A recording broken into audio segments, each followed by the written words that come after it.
welcome to the GBC. I am your host, Nash Colbert, and today we have the pleasure of speaking with Chelsea Stensland here at Stensland Farms.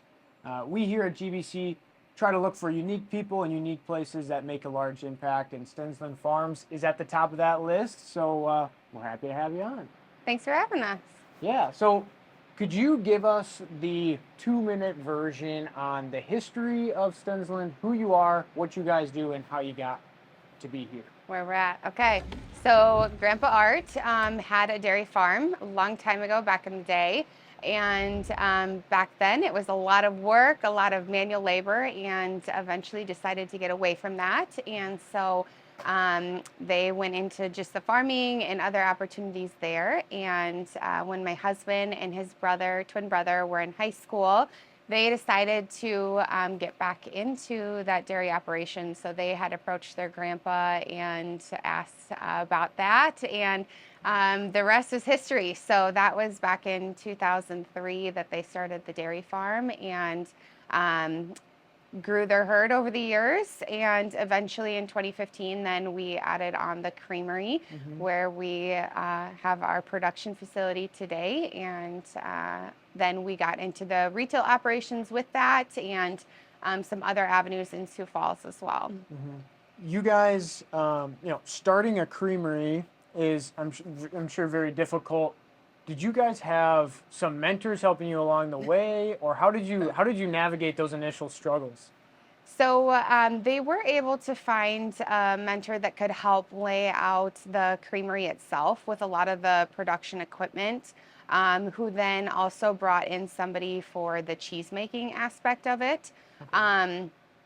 And I would say a couple years into it, then we did come across another more of a business mentor that could help on the back end a little bit more, trying to help us make some better decisions that way. Sure. But it's taken a lot of wrong turns to get to where we're at today, and a lot of challenges along the way. We have joined into Prairie Family Business, which has been helpful, and all of us have kind of taken little courses here and there that I think have added to our background too, to help us kind of learn as you navigate a little bit. Yeah. What were some of those initial struggles, starting up, and even today, the business world's always ever changing. How have you seen the creamery business change over the years? Initially the biggest thing is just brand awareness and getting in front of people and sharing your story and getting it to the point where people recognize you and know that you're a good quality brand and they want to make a purchase. And so that was really tough in the beginning, and getting into retail stores was not easy. Stores don't have room, and they don't want to make room for new people that they don't know. So that was kind of the biggest thing in the beginning. Once we were able to kind of get out in the community, we tried to do some different events, giving away chocolate milk at runs, 5Ks, and trying to find places that we could donate ice cream to or give away ice cream just so that people could taste our product. That was our biggest motto, was like getting it in front of people so that they could actually taste it. Not necessarily that they had to buy it. Tasting is the biggest thing with all of our products. So over the years, we've kind of backed away from that a little bit as, you get a little burnt out with all of our family involved in different areas of the business. But we kind of slowed down, and now we're kind of trying to ramp that back up again, and just trying to find different ways to market and advertise. And the economy now is not the most fabulous, we all know.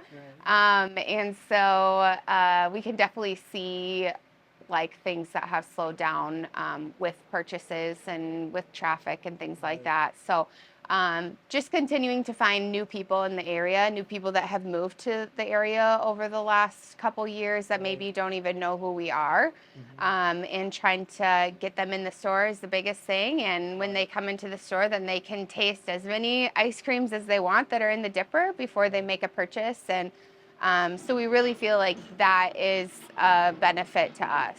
Yeah. So When you can get your products in front of people, you guys obviously know the product's good, so you just need to get them in front of the yes. people. So how do you get confident in those flavors? How do you create those flavors that people love and that quality that people want? We know that the quality is always there. Like the base of our ice cream is always consistent. The butter fat is always the same. So it always starts with the same base. So it's just a matter of what ingredients we're adding over top of that for our mix-ins. And we have in the family, we've got some good critiques. I think like over the years, we. We judge our ice cream and hold it to a high standard. And so if it's not ready, then it doesn't go out, you know. Or sometimes we have multiples, like we just had, we were doing some trials for butter pecan. And we had two that were like, these are both pretty good and they're both up to our standards, but which one? We're not 80 years old that eat butter pecan all the time. So what should this actually really taste like? I've never had it in my life before. I love butter pecan. So, okay, we need you to try it. So we actually, that one, we threw it in the store and then we throw it on our Facebook, and anybody that comes into the store, we say, can you try these two? And like make a vote. Tell us which one you like. And so it is fun to get some of that interaction from our customers sometimes too, and get their thoughts and their opinions. And you're never gonna get the same answer from everybody, and we know that, but trying to make the majority of people happy and do what we can to make a good quality tasting product in the end. So yeah, hearing from the consumer is always seems like a great way to kind of figure those things out. right. Another thing I wanted to touch on is the family aspect of it. It's very hard, you know, I've heard and I've seen, to manage family, to manage business. How do you guys do that? It's kind of, it sounds like an all hands on deck here. There's, you know, we have people out harvesting right now in the creamery, retail, operations. So how do you guys manage that, and what does that dynamic look like? Yeah, so we have 10 family members, our parents, Doug and Mona, and then there's 4 siblings and spouses. And so we all kind of have roles to some degree, and we do pretty well. We've learned to mix, you know, play and having fun on the side, and we can still hang out outside of business. But we know that when we need to get stuff done, it's time to work, and we can come together and we can have discussions, and they don't get too heated all the time. So we've learned along the way, and that's been hard. You can't always put your feelings aside, but we just keep getting better along with that. So Would there be like one piece of advice to other family businesses? We, you know, half of the country is employed by small businesses. A lot of those family businesses, they would love to do the same thing, business, family. But is there one or two things that has helped you guys to accomplish that? yeah, I mean, along with that, I would say like it's one of the biggest rewards is being able to work with your spouse and your family. I mean, I see my husband almost all day, every day until he's out in the field. But I definitely would say like having the hard conversations. Sometimes it's not easy and it does stress you out, but being able to bring those things up and being able to talk about them around a table and figure out the solutions. Maybe it's not always a solution you want, or it's not best for you, but maybe it's best for the group or the business, and just figuring out how to continue forward and move on from there. So now we're going to transition to a little segment specifically about you guys. The top 10 Google searches that people are searching about Stensland Farms and what the answer to those questions are. So we'll kind of rapid fire them off. The first one, where are Stensland Family Farms locations? So our main retail store is in Sioux Falls, 41st and Kiwanis. That's our dip shop. And then we run the Falls Park Cafe at Falls Park. And then we also do the concessions at the baseball and softball complexes in Sioux Falls. Okay. And then out here at the farm, we are outside of Larchwood, Iowa. Okay. What flavors do you guys all offer? There might be a lot to list, but Boy. fan favorites, if there are some. Fan favorites. Okay.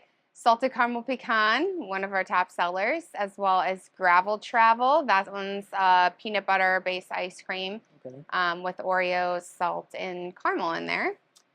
Farmhouse is our original vanilla. That one's always up there. True test of time, I guess. Those are probably the top three. Heavenly Holstein is the cookies and cream and amazing. So Awesome. Twin Bang is also. Twin Bang is made with Bing bars. Oh, wow. We had partnered with Palmer Candies out of Sioux City, and Bing is kind of their top seller in this Midwest region. So we were Interesting. able to create ice cream around their iconic Bing bar. Cool. So, Do you guys offer farm tours? we no longer offer farm tours at the farm. As things have changed over the last couple years for us, we have moved away from that. We're redirecting more of our focus into ice cream and our ice cream store and the wholesale operations. What products besides ice cream do you guys offer? So we also have freeze-dried candies and freeze-dried ice cream. Okay. As well as beef jerky and some pizzas. Okay. Oh, and breaded cheese curd. Breaded cheese curd is one of our more popular items for the restaurant industry. Nice. Can you guys camp here at Stensland Farms? So we are a member of Harvest Host, and so that is a Boondockers Club. So yes, people can come and stay for a night. We don't have any hookups. They pay their membership, and then they get to shop in the store. Nice. We kind of already touched on this one, but it's how did Stensland Farms start? Maybe more specifically, when did this all start? So the creamery in 2015, and that's when we started building. And 2016 is when the creamery started operation, and the store in Sioux Falls opened along with that. What makes your ice cream unique and fresh? So it has a higher butterfat content in it, so it gives it a really rich, creamy base. And then we are very particular about the ingredients that we're putting in it. So we're looking for great quality ingredients that match up to and complement our base mix. So that's all the flavors, all the inclusions, any of the variegates, that sort of thing. Sure. Guy behind the camera here, I just wanted to ask you. So, I eat other ice cream, and Stens is the only one that I do not get a stomachache and sitting on a toilet. So, could you tell me why that is? So that is because it is a lactose-free base. And so therefore some of our finished finished ice creams are also lactose-free. Not 100% of them. It depends on the ingredients going into them. But we do have a lot of people that have that same experience. That's good to know. So. Shout out Levi behind the camera. Do you guys offer fundraising or different wholesale opportunities? Yes, so we do wholesale. We have a couple of routes that we run ourselves from week to week, and then we also work with a couple distributors in the area. The distributors are a more recent avenue we've taken, but they are to help us broaden our reach so they can get us a little bit further than we'd be able to deliver from here. And then the fundraising aspect, we do some fundraising, not a crazy amount, but we have some options and are willing to work with any size organization, whether it's product or we do some voucher options, just things that are redeemable in our stores. Are there seasonal or limited edition flavors at Stensland's? Oh, that's a good one. Yes. So we've always had our fall, like a pumpkin flavor and then holiday flavor, like a white chocolate peppermint, and then a cinnamon stick. And then this year we're actually moving into, we've swapped out a couple of our quart flavors.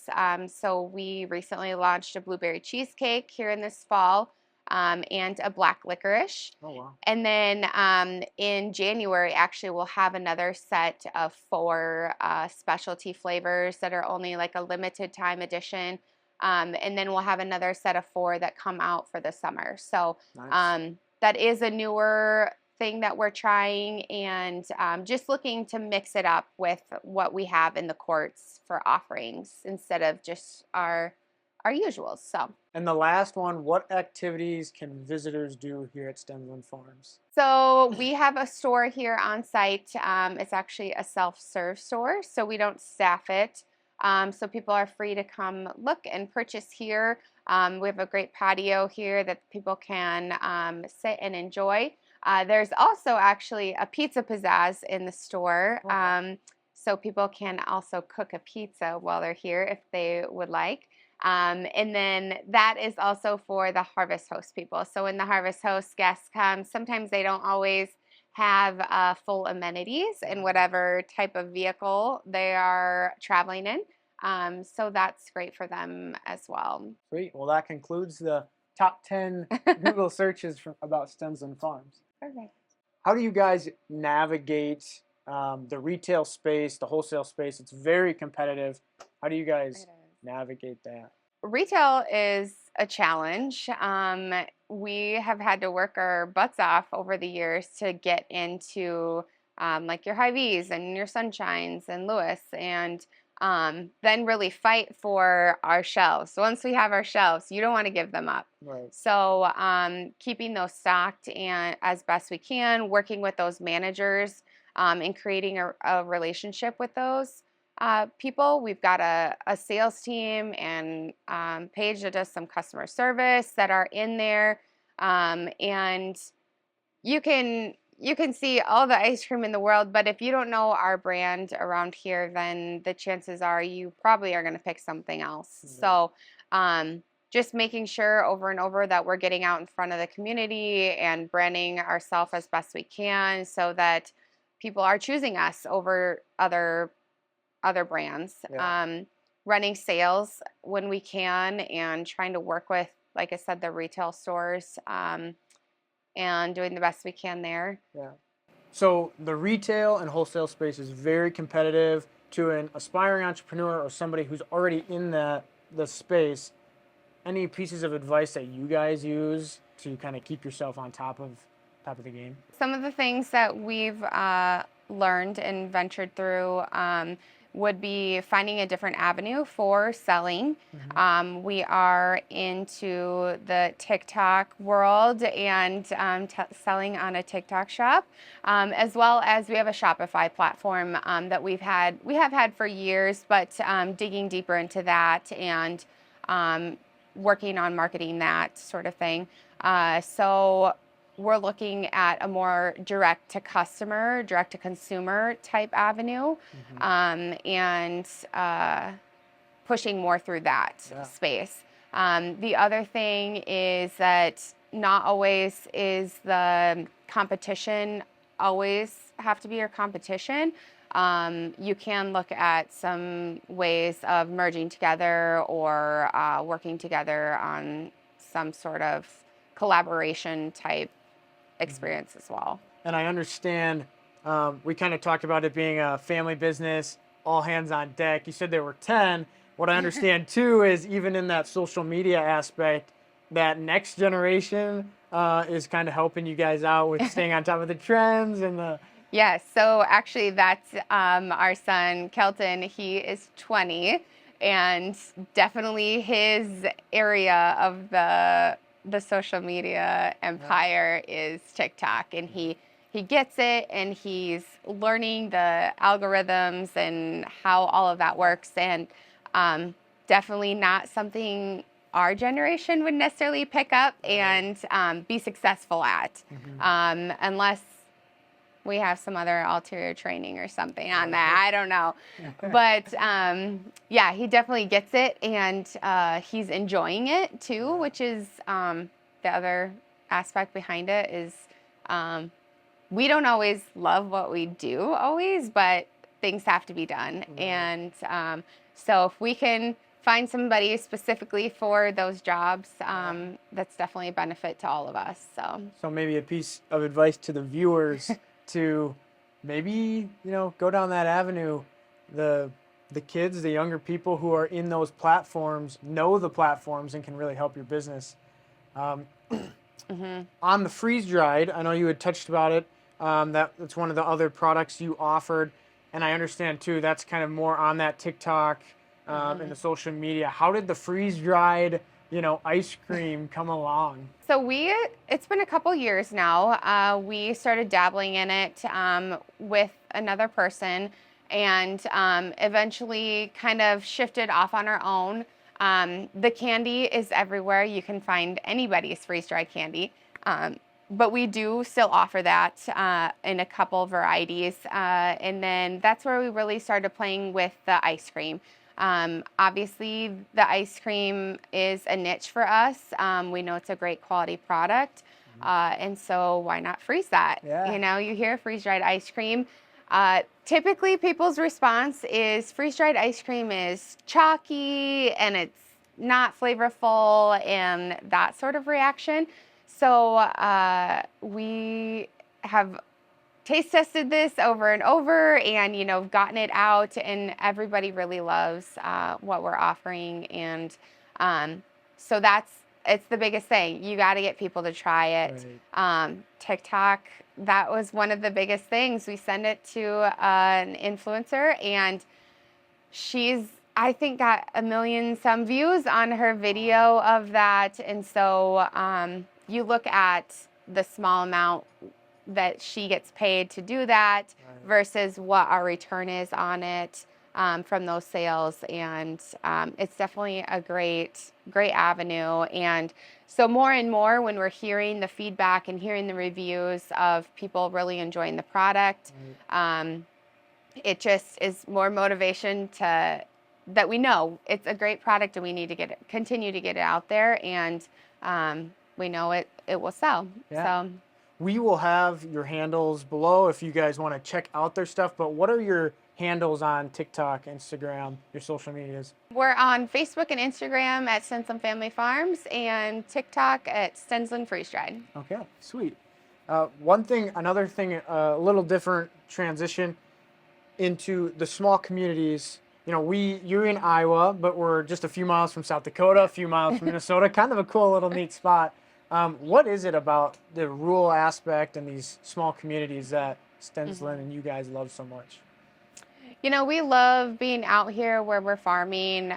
We've got great space for our production facility, and we employ some great people out here that we truly love, and we do anything for them. They're like family to us. Yet we are so close to Sioux Falls. We're only about 20 minutes from Sioux Falls, and if there's any issues at the store or with a customer, a restaurant, they run out of cheese curds, we can be there in an hour or whatever if needed. So we can offer some great customer support being this close to the area.